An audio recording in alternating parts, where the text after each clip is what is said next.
Já, nei, passa. Yes! Strákarnir okkar stjórna afslættinum á meðan þeir spila á EM. OP og strákarnir okkar.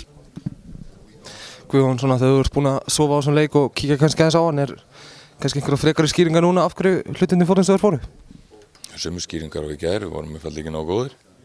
En skýringar á því, af hverju við náðum ekki upp svona góðan leik? Nei, það nefnilega það sem svo erfitt að útskýra. Það ekkert einhver ein eða tvær ástæður. Það voru bara allir einfaldlega of langt frá sínu besta og of hægir og ekki að vinna sína vinnu nægilega vel. Það skilar okkur alltaf hálfu eða einu skref á eftir sem að gera gríðarlega erfitt að verjast fyrir alla varnarmenn og markmenn.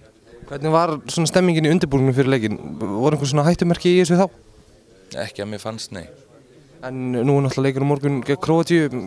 Hvernig horfir hann með þér? Vel, þetta bara allt eða ekkert leikur. Og við náttúrulega nálgumst það þannig. Við megum náttúrulega ekki falla í þá gryfju að við séum að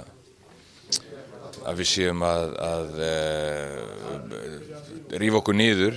Það byrjar 0-0 og ef við vinnum þá erum við áfram og erum við í góðri stöðu og það einfaldlega það sem við þurfum að horfa á en við þurfum að bæta náttúrulega heilmikið frá því í gær, það ekki spurning, en við vitum það líka sýnt á móti Þjóðverjum í undirbúningnum á móti Noregi að við getum spilað mun betur og það náttúrulega, við þurfum að horfa í þá hluti.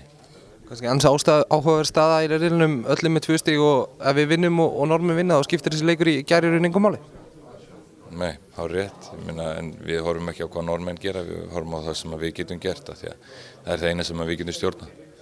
Ágætt kannski að mæta Króatíum á þessum tímapunkti, menn tala að þeir séu ákveðni lag. Hvað eru við þá eftir leikinn í gær?